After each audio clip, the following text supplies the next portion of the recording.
பேர் வந்து Hariharan. Physical education படிக்கிறேன் மெட்ராஸ் கிறிஸ்டியன் காலேஜில். இப்போ நான் வந்து எதை பற்றி பார்க்க போகிறேன்னா ஹார்மோன்ஸை பற்றி.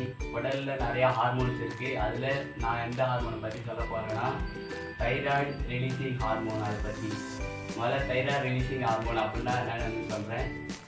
தைராய்டு ரிலீசிங் ஹார்மோன்றது வந்து உடலில் இருக்க சிறிய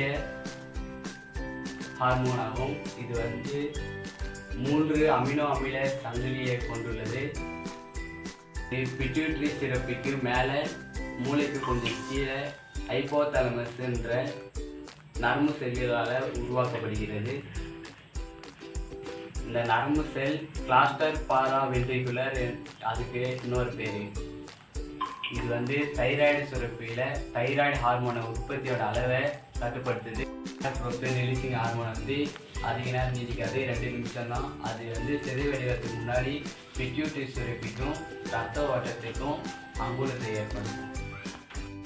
தைராய்டு ரிலீசிங் ஹார்மோன் எப்படி கட்டுப்படுத்தப்படுதுன்னு பார்க்க போகிறோம். இந்த ஹார்மோன் வந்து உடலில் வளர்ச்சிதை மாற்றம், வெப்ப உருவாக்கம், நரம்பு திசை மாற்றம், ரத்த அழுத்தம் இது எல்லாத்தையும் கட்டுப்படுத்துது. மூளைக்கு தேவையான தைராய்டு ஹார்மோன் கிடைக்கலன்னா ஹைபோதாலமஸால் கண்டறியப்பட்டு தைராய்டு ரிலீசிங் ஹார்மோன் பிட்யூட்டரி சுரப்பின்ற ஒன்று சுரந்து ரத்தத்து வழியாக வளரும்.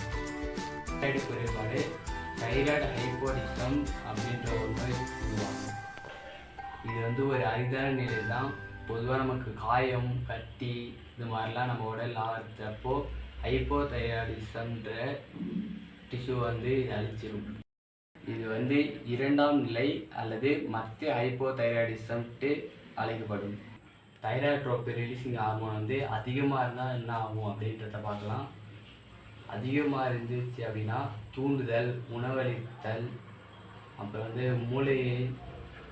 மூளையின் விழிப்புணர்வு, பசியின்மை இது மாதிரி பிரச்சனைகள்லாம் வரும்.